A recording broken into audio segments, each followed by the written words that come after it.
나누길 원합니다. 그 미국 보스턴 해안에서 있었던 일인데요. 날마다 일정한 시간이 되면 이 머리가 하얗게 된 이 백발노인이 통에 이 싱싱한 새우를 가지고 나옵니다. 그리고 그 노인은 뭐 이리저리 날아다니는 갈매기 떼에게 뿌려서 이걸 먹이는 거예요. 뭐 계속 이 일이 반복되다 보니까 의뢰 그 시간이 되면 갈매기들은 이 노인을 알아보고는 해안에 모여서 노인이 주는 이 새우를 맛있게 받아 먹었습니다. 하지만 싱싱한 새우를 왜 갈매기에게 매일같이 먹이는지를 아무도 몰랐습니다. 그러던 어느 날 어떤 꼬마가 그 이유를 물었습니다. 할아버지, 이 싱싱한 새우를 왜 매일같이 저 갈매기들에게 먹이는 건가요? 그러자 노인은 아이에게 그 이유를 설명합니다.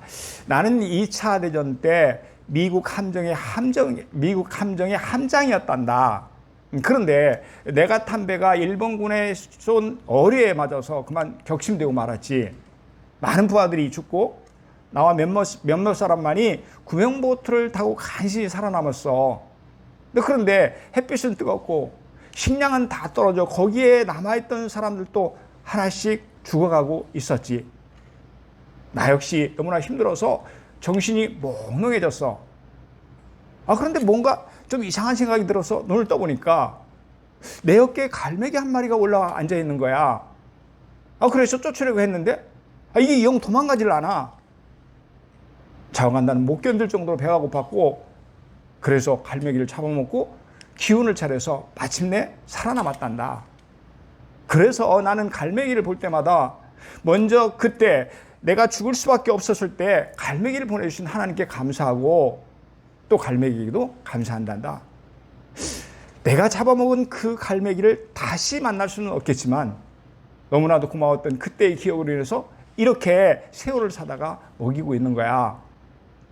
그러니까 당시에 노인이 기진해서 죽게 되었을 때 하나님께서 그에게 갈매기를 보내주셨다고 합니다. 그래서 그는 하나님의 도우심으로 살아났다고 고백하는 거죠. 우리가 함께 읽은 오늘 본문은 연약한 우리를 도우시는 하나님의 은혜에 대한 말씀입니다. 여러분, 하나님은 우리에게 어떤 은혜를 베풀어 주시나요? 때를 따라 돕는 은혜를 우리에게 베풀어 주십니다. 16절입니다. 그러므로 우리는 긍휼하심을 받고 때를 따라 돕는 은혜를 얻기 위하여 은혜의 보좌 앞에 담대히 나갈 것이니라. 이렇게 말씀합니다. 하나님은 우리에게 수없이 많은 은혜를 베풀어 주십니다. 여러분 아멘입니까? 그런데 그 은혜 가운데는 때를 따라 돕는 은혜가 있습니다. 그런데 오늘 본문은 하나님은 바로 그 은혜, 때를 따라 돕는 은혜를 베풀어 주신다고 말씀합니다. 뭐라고 합니까? 때를 따라 돕는 은혜를 얻기 위하여 이렇게 말씀하죠. 여기서 때를 따라의 원어는 유카이로스인데 그 뜻이 뭐냐? 그러면 때에 맞는 시기에 적절한 그런 뜻입니다. 그러니까 하나님은 우리에게 은혜를 주시되 어떤 은혜를 주신다는 거예요? 때에 맞는 은혜를 베풀어 주신다고 합니다. 시기에 적절한 은혜를 베풀어 주신다는 말씀입니다. 모든 사람의 눈이 주를 앙망하오니 주는 때를 따라 그들에게 먹을 것을 주시며 이렇게 말씀합니다. 그러니까 모든 사람의 눈이 하나님을 앙망하다, 우러러보는 이유가 뭐라고 합니까? 주는 때를 따라 그들에게 먹을 것을 주시기 때문이라고 합니다. 그러니까 하나님은 우리에게 때를 따라 먹을 것을 주시는 분이라는 말씀입니다. 에스겔 34장 26절 말씀 우리 천천히 같이 읽습니다. 시작. 내가 그들에게 복을 내리고 내 산 사방에 복을 내리며 때를 따라 소낙비를 내리되 복된 소낙비를 내리리라. 아멘. 하나님께서는 이스라엘 백성에게 가나안 땅에서 이른 비와 늦은 비를 주시겠다고 약속하셨습니다. 하나님의 산인 시온 산 사방에 복을 내려주신다는 것이죠. 뭐라고 말씀하냐면 때를 따라 소낙비를 내리되, 그러니까 하나님이 때를 따라 소낙비를 내려주신다고 하죠. 우리에게 가장 필요한 소낙비를 내려주신다는 그런 뜻입니다. 우리에게 때를 따라 내리는 소낙비, 그것이 바로 복된 소낙비라고 이렇게 말씀합니다. 여러분 당시의 이스라엘은 빗물에 의해서만 이 과일과 곡식을 심어서 재배할 수 있는 이 천수 농경이 대부분이었습니다. 뭐 지금이야 그렇지 않죠. 지금이야 뭐 스프링클러를 설치해갖고 얼마든지 할 수 있지만, 감으로도 할 수 있지만, 그때는 그런 것이 하나도 없었어요. 그 당시에는. 그러므로 하나님이 비를 내려주신다는 이 말씀은 이스라엘 백성들에게 가장 큰 축복 중에 하나였습니다. 또한 이 가나안 지역에 내리는 비는 10월, 11월에 내리는 가을비, 이것을 우리는 이른비라고 얘기합니다. 그리고 1, 2월에 내리는 겨울비, 그런가 하면 3월, 4월에 내리는 봄비는 늦은 비가 있습니다. 그런데 비가 적당한 시기에 내리지 않으면, 예를 들어서 모를 낼 때, 그 다음에 추수하기 직전에 이런 때 이른 비와 늦은 비를 내리지 않으면 이스라엘 백성들은 실패할 수밖에 없었습니다. 심각한 기근을 겪을 수밖에 없었습니다. 뭐 당연한 거죠. 또 너희 마음으로 우리에게 이른 비와 늦은 비를 때를 따라 주시며 우리를 위하여 추수하는 기한을 정하시는 우리 하나님 여호와를 경외하자 말하지도 말지니. 에레미야 5장 24절의 말씀입니다.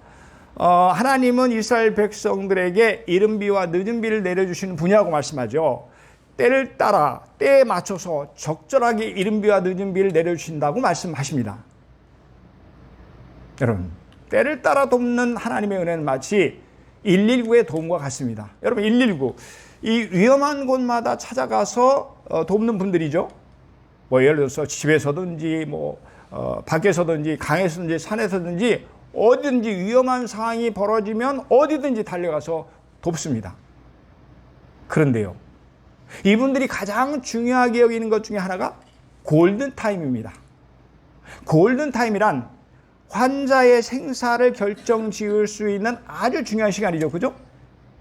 예를 들어 본다면 사고가 발생해가지고 수술이 이루어지기 전까지의 시간, 이런 것을 보통 골든타임이라고 그렇게 얘기합니다. 바로 이 골든타임에 돕는 중요한 역할을 담당하는 분들이 바로 119 대원들입니다. 마찬가지로 하나님은 골든타임에, 우리 인생의 골든타임에, 우리 삶의 골든타임에 우리에게 은혜를 베풀어 주십니다. 이것이 때를 따라 돕는 하나님의 은혜입니다. 아멘. 이 사울 왕이요, 이 사위인 다윗을 아끼고 사랑했습니다. 처음에는요 참 아끼고 사랑했어요.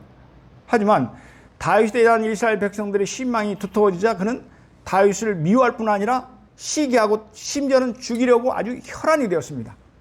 그래서 쫓아다녔어요. 다윗은 도망다니고요. 한 번은 다윗이 사울 왕을 피해서 황무지에 숨어 있었습니다.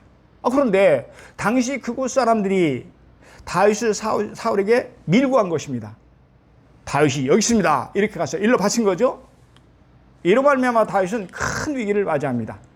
그러자 이때 하나님은 다윗을 즉시 구원해 주셨습니다. 그래서 다윗은 하나님의 은혜를 이렇게 고백합니다. 우리 같이 읽겠습니다. 시작. 하나님은 나를 돕는 이시며 주께서는 내 생명을 붙들어 주시는 이시이다. 아멘. 시편 54편 4절의 말씀입니다. 하나님은 큰 위험에서 다윗의 생명을 붙들어 주신 분이라고 합니다. 왜냐하면 하나님은 당시 사울의 손에서 그를 보호해 주셨기 때문입니다. 말할 수 없는 위기 가운데 그의 생명을 건져 주셨기 때문에 그렇습니다. 그래서 다윗은 절대절명의 위기에서 하나님께서 때를 따라 돕는 은혜를 베푸셨다고 그렇게 고백하고 있습니다. 아멘. 어떤 시골의 저수지에서 이제 그 여름 한참 더운 때 아이들이 나와서 이제 장난을 치고 거기서 수영을 하고 있었어요. 그러다가 어떤 여자애 하나가 그만 깊은 물속에 빠져버렸습니다. 보통 이렇게 평지인데도 불구하고 이 수렁이 이렇게 나올 때가 있죠. 거기에 빠져 들어간 거예요. 그 애는 물속에 들어갔다 나왔다를 반복하며 다 죽어가고 있었습니다. 옆에서는 모두 놀라서 고함을 치면서 발을 동동 구릅니다. 큰일 났어요. 사람이 빠졌어요. 하지만 물이 겁이 나서 쉽사리 물에 뛰어드는 사람은 없었습니다. 그때 저 멀리서 여자의 아버지가 그 소리를 듣고 달려옵니다. 그리고 지체하지 않았습니다. 아버지는 즉시 물에 뛰어들어가 딸을 건져냈습니다. 이처럼 하나님은 우리가 위험에 처했을 때 지체하지 않고 도움의 손길을 펼쳐 주십니다. 때를 따라 돕는 은혜를 우리에게 베풀어 주십니다. 여러분 아멘입니까? 우리를 도와주시는 하나님, 우리 함께 좀 찬양했으면 좋겠습니다. 나의 등 뒤에서 늘 우리 곁에서, 우리 뒤에서, 우리가 보이지는 않지만 우리를 도와주시는 그 하나님, 우리 뜨겁게 찬양했으면 좋겠습니다. 일어나 걸어라.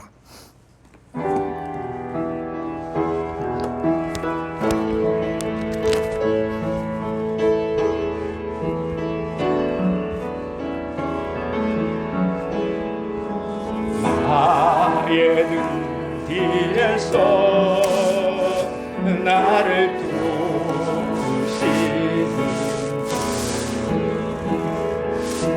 나의 인생길에서 지치고 hunda요 매일처럼 주저앉고 싶을 때 나를 밀어주시네. 일어나 걸어라. 일어나 눈 걸어라. 내가 새 힘을 주리니 일어나 눈 걸어라. 내 너를 도우리. 나의 등 뒤에서, 나의 등 뒤에서 나를 도우시는 평안히 길을 갈 때, 평안히 길을 갈 때 보이지 않아도 지치고 나였도 못뛸 때면 다가와 손 내미시네. 일어나 걸어라. 일어나 걸어라. 내가 새 힘을 주시니 일어나 걸어라. 일어나 너 걸어라. 내 너를 도우리. 아멘. 나의 눈 위에서, 나의 눈 위에서 나를 도우시는. 때때로 뒤돌아보면, 때로 뒤돌아보면 여전히 계신 주 잔잔한 미소로 바라보시며 나를 재촉하시네. 일어나 걸어라. 일어나 걸어라. 내가 새 힘을 주시니 일어나 너 걸어라. 일어나 너 걸어라. 내 너를 또 다시 한번 고백합니다. 일어나 걸어라. 일어나 걸어라. 내가 새 힘을 주리니. 아멘. 일어나 너 걸어라. 내 너를 도우리.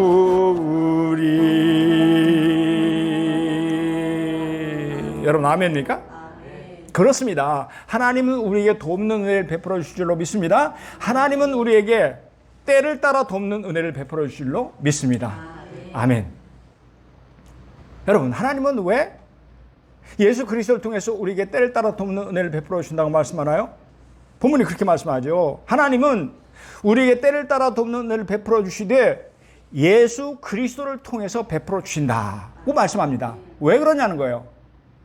예수 그리스도는 우리의 대제사장이 되기 때문에 그렇습니다. 여러분 15절 상반절을 보니까 우리에게 있는 대제사장은 이렇게 말씀합니다. 그러니까 우리에게 대제사장이 계신다고 하죠. 그렇다면 그분이 누구십니까? 14절입니다. 우리 함께 읽겠습니다. 시작. 그러므로 우리에게 그 큰 대제사장이 계시니 승천하시니 곧 하나님의 아들 예수시라. 아멘. 그분은 바로 대제사장이신데 승천하시니 곧 하나님의 아들 예수시라고 말씀합니다. 사랑하는 여러분, 예수는 우리를 위해서 영원한 속죄의 제물이 되어 십자가에 죽으셨습니다.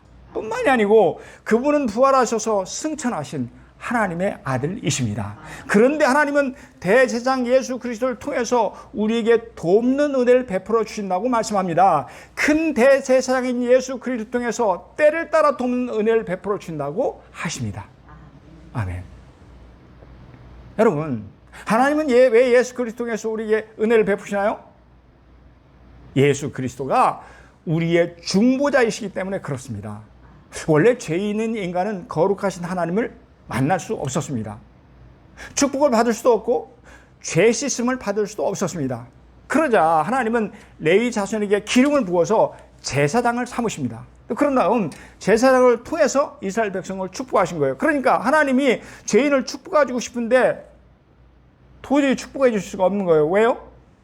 죄인이기 때문에 거룩하신 하나님이 도저히 축복해 줄 수가 없는 거예요. 그래서 하나님은 어떻게 하셨냐면 그 중간에 대제사장을 세우셨다는 거예요. 그리고 그 대제사장을 통해서 우리를 축복해 주셨습니다. 죄를 사해 주시고 백성들의 기도를 들어주셨습니다. 대제사장을 통해서 제사를 받아 주셨습니다. 오늘로 말하면 예배를 받아 주시는 거죠. 여러분, 그럼에도 불구하고 인간 제사장에는 한계가 있었습니다. 연약함으로 말미암아 자주 제사를 드려야만 했습니다. 반복해서 짓는 죄 때문에 끝없는 제물을 드려야만 했습니다. 그럴 수밖에 없잖아요. 그러자 하나님 마침내 당신의 아들 예수 그리스도를 완전한 제사장으로 이 땅에 보내주셨습니다. 우리가 똑같은 인간의 몸을 입혀서 보내주셨습니다. 그리고 예수 그리스도는 우리의 모든 죄를 대신해서 단번에 완전한 제물로 드려지셨습니다. 영원한 제물로 드려지셨습니다. 그러므로 예수 그리스도는 우리를 위한 영원한 대제사장이 되신 것입니다. 아멘. 우리 뜻을 생각하면서 천천히 함께 읽겠습니다. 시작.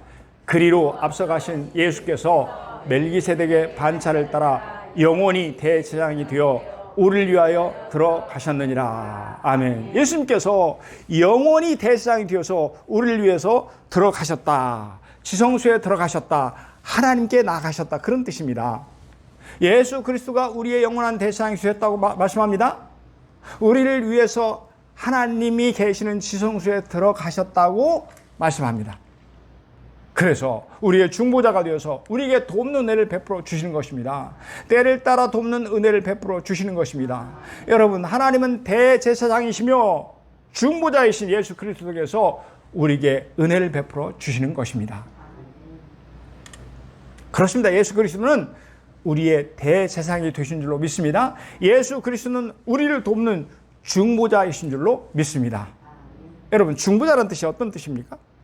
하나님과 우리 사이에서 우리를 도우시는 분이십니다. 하나님과 우리 사이에서 우리를 화평하게 만들어서 주시는 분이십니다. 그러니까 예수 그리스도는 하나님 보내신 그분은 우리의 모든 죄를 다 용서해 주시고 한꺼번에 당신을 제물로 드리심으로 말미암아서 대제사장이자 중보자가 되셨다고 말씀합니다.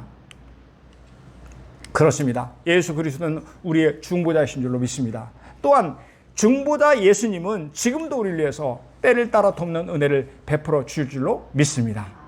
아멘. 여러분, 그런데 중요한 게 하나 있어요. 뭐냐 그러면 하나님은 왜 예수 그리스도를 통해서 우리에게 때를 따라 돕는 은혜를 베푸시나요? 오늘 본문에 보니까 예수 그리스도는 우리의 연약함을 동정하는 분이시기 때문이다라고 말씀합니다. 15절 한번 보실까요? 우리에 있는 대제사장은 누구를 말씀하죠? 우리 구주 예수 그리스도이십니다. 우리의 연약함을 동정하지 못하실 리가 아니요. 못하실 리가 아니요. 부정, 긍정입니다. 강한 긍정입니다. 그렇죠? 그러니까 우리의 연약함을 동정하시는 분이시다. 이런 말씀이죠. 모든 일에 우리가 똑같이 시험을 받으신 이들의 죄는 없으시니라. 예, 이렇게 말씀합니다. 우리의 연약함을 동정하지 못하실 리가 아니요. 우리의 대제사장이신 예수 그리스도는 우리의 연약함을 동정하신 분이라고 하시는 거죠. 여기서 연약함에 원하는 아스데네이아인데 그 뜻이 뭐냐? 약함, 질병, 또 겁, 소심, 마음 약함 이런 뜻을 담고 있습니다. 그러니까 우리는 어떤 존재라는 거예요? 연약한 존재라고 하는 것입니다. 육신의 질병과 마음의 상처가 있습니다. 우리는 겁이 많고 소심한 존재들입니다. 우리는 마음이 약한 그야말로 연약한 존재라는 말씀입니다. 그런데 하나님께서 그 연약한 존재인 우리를 위해서 우리의 연약함을 동정하시 못하실 리가 아니요, 예수 그리스도가 우리의 연약함을 동정하신 분이라고 말씀합니다. 여기서 동정하지 원하는 쉼파대의 오인데 그 뜻이 뭐냐? 다른 이와 동일한 느낌을 받다, 공감하다, 동정하다입니다. 그러니까 예수 그리스도는 우리의 연약함을 똑같이 느끼십니다. 우리의 연약함을 공감하시는 분이십니다.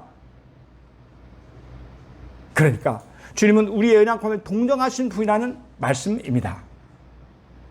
그렇다면 여러분, 예수님이 우리의 연약함을 동정하신 이유가 무엇입니까? 예수님은 우리와 똑같이 시험을 받으셨기 때문이라고 15절 하반절에서 말씀합니다. 이렇게 말씀하죠. 모든 일에 우리와 똑같이 시험을 받으신 일이되, 예수 그리스도는 모든 일에 우리와 똑같이 시험을 받은 일이되 죄는 없으시니라. 예수님은 하나님의 아들로 죄가 없으신 분이시만 우리와 똑같이 연약함을 입으셨을 뿐만 아니고 우리와 똑같이 시험을 받았다고 말씀합니다. 예수님은 공생에 시작하기 전에 마귀에게 시험을 받으셨습니다. 그렇죠? 마귀는 40일 밤낮으로 금식하시어 몹시 줄이신 예수님에게 먹을 것에 대한 시험을 합니다. 여러분 기억하십니까? 돌덩이를 갖다가 떡덩이가 되게 하라. 먹는 시험이죠. 육체적인 시험입니다. 다음에는 예수님을 거룩한 성으로 데려다가 성전 꼭대기에 세우고 너 뛰어내려라. 그러면 천사가 와서 너를 받쳐줄 것이다. 명예에 대한 시험, 정신적인 시험입니다. 그뿐이 아닙니다. 예수님을 데리고 지극히 높은 산에 올라가서 천하만국을 다 보여줍니다. 그러면서 너 나에게 절하라. 그러면 이 모든 것을 다 너에게 주겠다. 무슨 시험이에요? 영적인 시험입니다. 그러니까 사탄은 예수님에게 육체적인 시험, 정신적인 시험, 영적인 시험, 모든 시험을 받게 했다고 하는 것입니다. 사랑하는 여러분, 예수님은 우리가 똑같이 시험을 받으셨기에 우리의 연약함을 잘 아십니다. 그래서 우리에게 돕는 은혜를 베풀어 주십니다. 그래서 우리에게 때를 따라 돕는 은혜를 베풀어 주십니다. 아멘. 그런데요, 이 15절 상반절을 개역 한글 성경, 우리가 전에 봤던 그 성경에 이렇게 해석을 합니다. 우리에 있는 대제사장은 우리의 연약함을 체휼하지 않은 자가 아니요, 체휼하지 아니하는 자가 아니요, 이렇게 말씀합니다. 그러니까 본문 15절을 개역성경은 동정하지 못하실 리가 아니오를 체휼하지 아니하는 자가 아니오라고 번역한 것입니다. 그렇죠? 여기서 체휼하지의 이 사전적인 뜻은 함께 아파하고 고통하다, 또한 상대방의 형편과 처지를 전인격적으로 이해하다, 이런 뜻입니다. 그러므로 예수님은 우리의 고통을 아시고 함께 아파하십니다. 예수님은 우리의 슬픔을 아시고 함께 오십니다. 언제 어디서나 무엇을 하든지 우리의 형편과 처지를 전인격적으로 온전히 이해하신 분, 바로 그분이 우리 구주 예수 그리스도라는 그런 말씀입니다.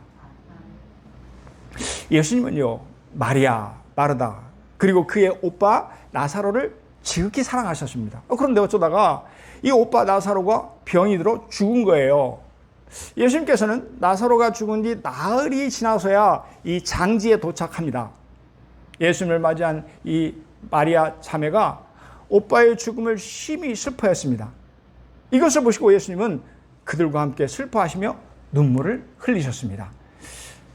요한복음 11장 35절 말씀입니다. 예수께서 눈물을 흘리시더라. 예수께서 눈물을 흘리시더라. 이렇게 기록하고 있습니다. 예수님께서 그들의 아픔을 아시고 함께 아파하셨다고 합니다. 그들의 슬픔을 아시고 함께 눈물을 흘리셨습니다. 그들과 함께 슬퍼하심으로 마리아 자매를 위로해 주셨습니다. 그러니까 예수님은 그들에게 때를 따라 돕는 은혜를 베풀어 주셨다는 말씀입니다. 아멘. 저물매 사람들이 귀신 들린 자를 많이 데리고 예수께 오거늘 예수께서 말씀으로 귀신들을 쫓아내시고 병든 자를 다 고치시니 이는 선자 이사로 하신 말씀에 우리 함께 읽겠습니다. 우리의 연약한 것을 친히 담당하시고 병을 짊어지셨다 함을 이루려 하심이더라. 아멘. 마태복음 8장 16절 17절의 말씀입니다. 여러분, 예수님께서 귀신 들린 많은 사람들을 말씀으로 귀신을 쫓아내시고 병든 자를 다 고쳐주셨다고 말씀합니다. 그런데 그 이유가 뭐라고 얘기합니까? 우리의 연약한 것을 친히 담당하시고 병을 짊어지셨다 함을 이루려 하심이더라. 그러니까 예수님이 우리의 연약함을 친히 담당하셨다고 합니다. 그렇습니다. 예수님은 우리의 질병을 몸소 짊어지셨습니다.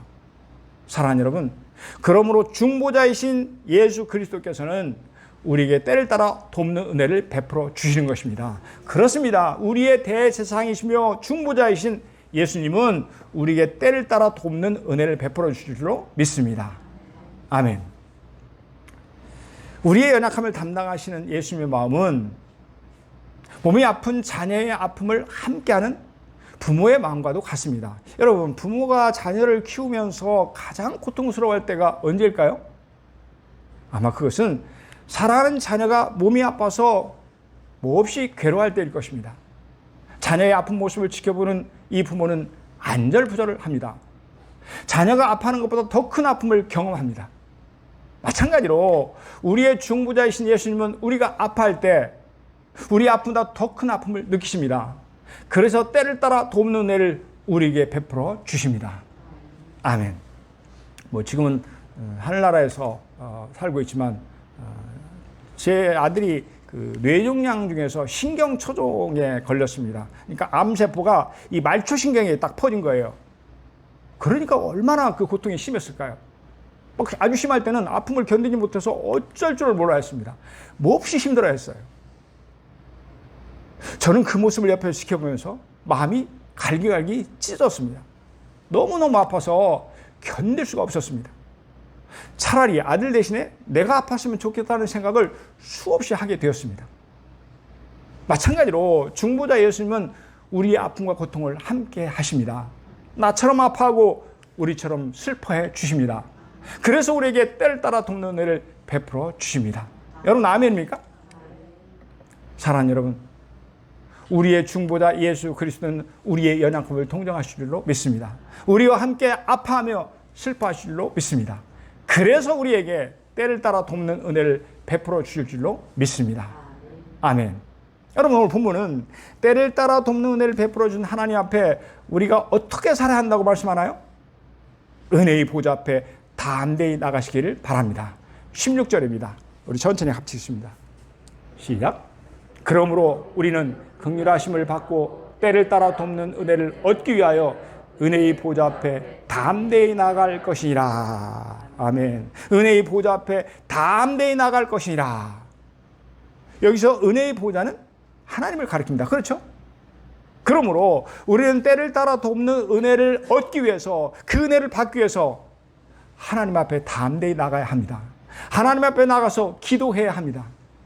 하나님은 당신 앞에 나와 기도하는 자에게 때를 따라 돕는 은혜를 베풀어 주실 줄로 믿습니다. 아멘. 말씀을 정리합니다. 하나님은 우리에게 때를 따라 돕는 은혜를 베풀어 주십니다. 우리의 대제사장이시며 중보자이신 예수 그리스도를 통해서 때를 따라 돕는 은혜를 우리에게 베풀어 주십니다. 우리의 연약함을 동정하시는 예수 그리스도를 통해서 때를 따라 돕는 은혜를 베풀어 주십니다. 사랑하는 성도 여러분, 우리 하나님은 우리의 연약함을 체결하신 예수 그리스도를 통해서 담대히 당신 앞에 나가 간절히 기도하는 자에게 때를 따라 돕는 은혜를 베풀어 주실 줄로 믿습니다.